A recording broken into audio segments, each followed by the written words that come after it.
The Weaver from Duleek. Once upon a time, back in olden days in Ireland, in a little town called Duleek in the county of Meath, there lived a weaver. He was an honest, hard-working little fellow by all accounts. Well, it was one morning that his housekeeper called to him as he was very busy working. And says she to him, "Your breakfast is ready." "Leave me alone," says he. "I'm busy with a pattern here that's breaking my heart, and until I master it, I won't quit." "Oh, think about your grand bowl of porridge, that'll be ruined entirely." "To hell with the porridge," says he. "Well, God forgive you," says she, "for cursing your good breakfast." Well, he left the loom at last and went over to the porridge, and what would you think? But when he looked at it, it was black as a crow, for you see, it was the height of summer, and the flies lit upon it to such a degree that it was just about covered with them. "Well, bad luck to you," says the weaver, as the temper rose up in him. "Is it me porridge you want?" And with that he lifted his hand and made one great slam at the bowl of porridge, and killed no less than 70 exactly, for he counted the carcasses one by one and laid them out on a clean plate to view them. Well, he felt a powerful spirit rising up in him when seeing the slaughter he'd done in one blow, and with that he got his proudest punch, and not a stroke more work did he do that day. But out he went, and was as bold and cheeky to everyone he met, squaring up to them and saying, "Look at this fist. That's the fist that kills 70 in one blow. Here's me throwing my life away, stuck at a loom, nothing but a poor weaver, when I should be off on the crusades, or saving damsons in distress. Sure, I should be slaying dragons in the mountains. I'm determined on it. I'll set off immediately, and be a knight in shining armour." Well, sure enough, he went out among his neighbours the next day, and he got an old kettle from one, and a saucepan from another, and he took him to a tailor, and he sewed him up a suit of tin clothes, like any knight would be proud of. Then he borrowed a pot lid, and this was a very particular lid, because this was going to be his shield. Off he went to a friend of his, who was a painter and a glazier, and made him paint on his shield, "I'm the man of all men that killed 70 in one blow." When the people see this, says the weaver to himself, "there's not one who'll dare to come near me." And with that he told the housekeeper to scour out a small tin pot for him, "for it will make an elegant helmet," says he. And with it was done, he put it on his head, and says she, "You're putting an iron pot on your head to wear as a hat." "Certainly," said the weaver, "for a knight should always have a good weight resting on his brain." "But there's a hole in it," says she, "and it can't keep out the weather." "It will be the cooler," says he, putting it on him. "Besides, if I don't like it, it's easy to stop it with a wisp of straw or something like that. Every helmet has a spike sticking out of the top of it," says the weaver, "and if mine has straw sticking out of it, well, it'll be all the grander for it."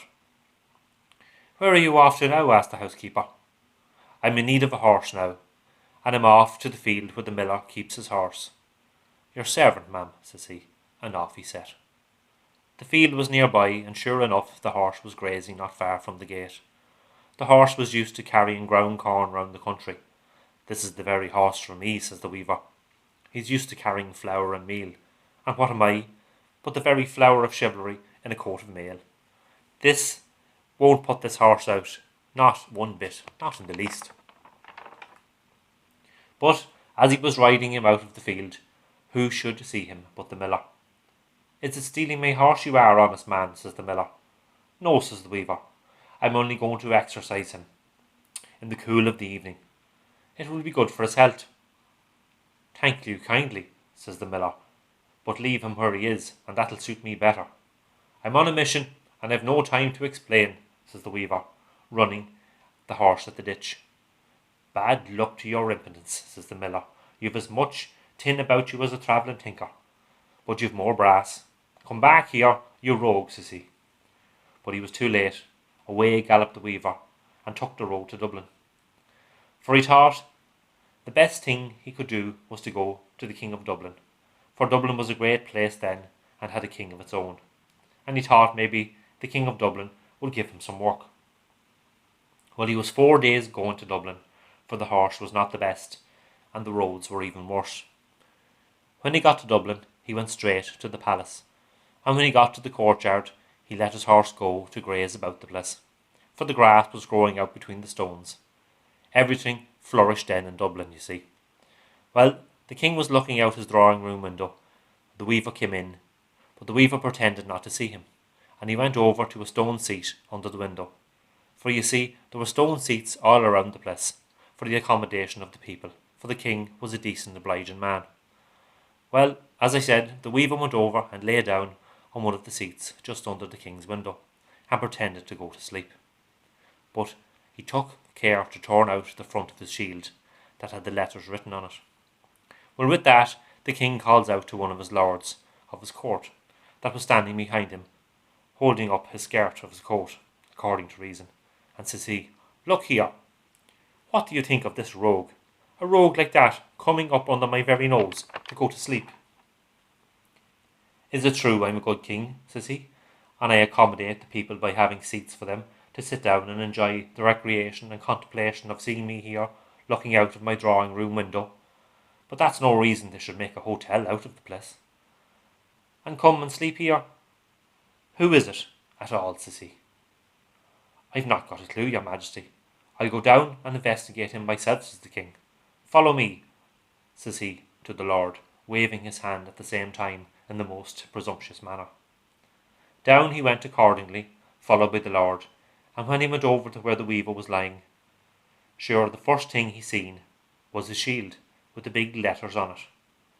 "And with that," says he to the lord, "by Job, this is the very man I want." "For what, please your majesty?" says the lord. "To kill that awful dragon, to be sure," says the king. "Sure do you think he could kill him?" says the lord, "when all the bravest and the best knights in the land weren't equal to it, and were eaten alive by the cruel beast?" "Sure don't you see there," says the king, pointing at the shield, "that he killed 70 in one blow, and the man that done that is a match for anything." So with that he went over to the weaver and shook him by the shoulder to wake him. The weaver rubbed his eyes as if just awakened, and the king says to him, "God save you," says he. "God save you kindly," says the weaver, for he wasn't quite sure exactly who he was speaking to. "Do you know who I am?" says the king. "No, indeed," says the weaver. "You have the advantage on me there." "To be sure I have," says the king. "I am the king of Dublin." The weaver dropped down to his knees before the king, and says he, "I beg God's pardon on you for the liberty I took. Please, your holiness, I hope you'll excuse me." "No offence," says the king. "Get up, good man. And what brings you here?" "I am in want of work, please, your reverence," says the weaver. "Well, suppose I give you work," says the king. "I'd be proud to serve you, my lord," says the weaver. "Very well," says the king. "You killed 70 in one blow, I understand." "Yes," says the weaver. "That was the last bit of work I done, and I'm afraid my hand'll go out of practice if I don't get some kind of job to do at once." "You shall have the job to do immediately," said the king. "It is not 70 or any fine thing like that. It is only a blackguard dragon to be killed. It will be no trouble in life to you, and I am only sorry that it isn't better worth your while, for he isn't worth fearing at all. Only I must tell you that he lives in the county of Galway, in the middle of a bog, and he has an advantage in that." "Well now, that doesn't bother me in the slightest," says the weaver, "for the last 70 I killed were in a soft place too." "When will you undertake the job then?" asked the king. "Let me at him at once." "That's what I like to hear," says the king. "You're the very man for my money." "Talking of money," says the weaver, "could I get some of the same up front for my travelling expenses?" "As much as you please," says the king. And with that he brought him inside. Once inside, the king led the weaver into his closet, where there was an old stocking in an oak chest bursting with gold guineas. "Take as many or as much as you please," says the king. And sure enough, the little weaver stuffed his tin clothes with as much as they could hold. "Now I'm ready for the road," says the weaver. "Very well," says the king, "but you must have a fresh horse for your journey." "With all my heart," says the weaver. "Who thought he might as well exchange the miller's old nag for a better one. And maybe it's wondering you are that the weaver would think of going to fight the dragon after what he heard of him when he was pretending to be asleep. But he had no such notion. All he intended on doing was to keep the gold and ride back to Duleek with his gains and a new horse into the bargain. But you see, as cute as the weaver was, the king was cuter still. You see, the horse the weaver was put on was specially trained, that the minute he was mounted, away he'd go like the devil himself, right down to Galway. Well, for 4 days he was going, until at last the weaver seen a crowd of people running in the other direction, as if the devil himself was at their heels, and they shouting 1,000 murders and crying, "The dragon, the dragon!" And he couldn't stop the horse or make him turn back, but away he pelted straight for the terrible beast that was coming up to him. And there was the most powerful smell of sulphur, enough to knock you down. So the weaver, seeing he had no time to lose, he threw himself off the horse and made it to a tree that was growing near hand, and away he clambered up into it as nimble as a cat, and not a minute had he to spare, for the dragon came up in a powerful rage, and he devoured the horse, body and bones. Then he began to sniff and scent for the weaver. At last he clapped eyes on him up in the tree, and says he, "In truth, you may as well come down out of that, for I'll have you for dessert sooner or later." "Ay, well in my Nelly," says the weaver. "I don't care," says the dragon, "for you're as good as money in my pocket this minute. For I'll be under this tree, and the time will come when you must fall asleep and down you'll tumble." Sure enough, he began to pick his teeth with his tail after the heavy breakfast that he had that morning, for he ate the whole village, let alone the horse. Then the dragon got drowsy at last and fell asleep, but before he went to sleep, he wound himself round the tree, all as one, like a lady winding a ribbon around her finger, so that the weaver could not escape. Well, as soon as the weaver knew he was dead asleep by the snoring of him, and every snore he let out of him was like thunder, the minute the weaver began to creep down the tree like a fox, when he was very near the bottom, well, bad luck to it. A thieving branch he was standing on broke, and down he fell on top of the dragon.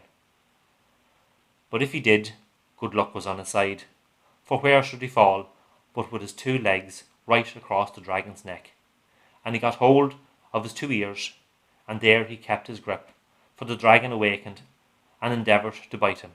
But you see, because the weaver was behind his ears, he could not bite him. Then he done his very best to shake him off, but no matter how much he tried, he couldn't loosen the weaver's grip. "By the hokey, this is too bad entirely," says the dragon, "but if you won't let go, by the powers of wildfire, I will give you the ride that will astonish your 7 smells and senses, my boy." And with that, he flew away like mad. And where do you think he flew to? Well, he flew straight to Dublin. But the weaver, being on his neck, was a great distress to him, and he would rather have made him an inside passenger.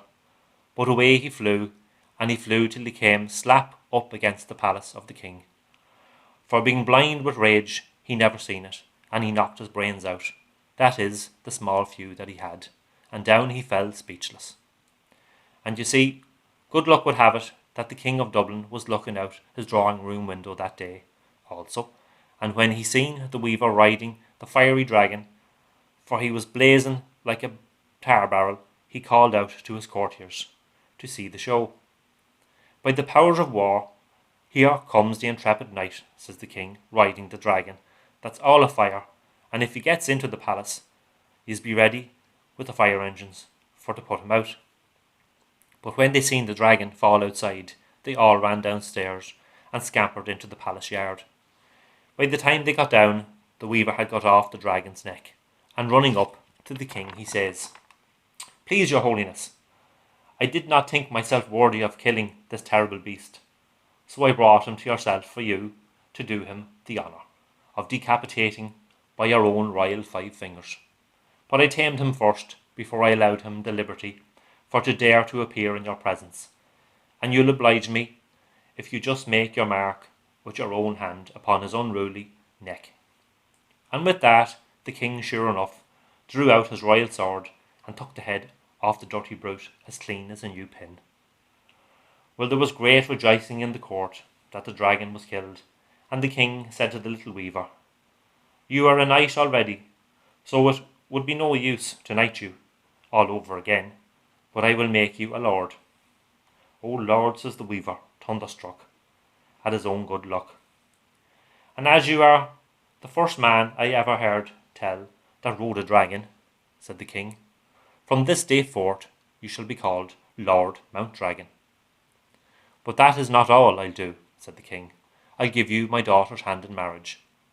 Now you see, that was nothing more than he promised the weaver in the first place, for by all accounts the king's daughter was the greatest dragon ever seen, and had the devil's own tongue, and a beard a yard long, which he pretended was put on her by way of penance by Father Mulcahy, her confessor. But it is well known it was in the family for ages. The end.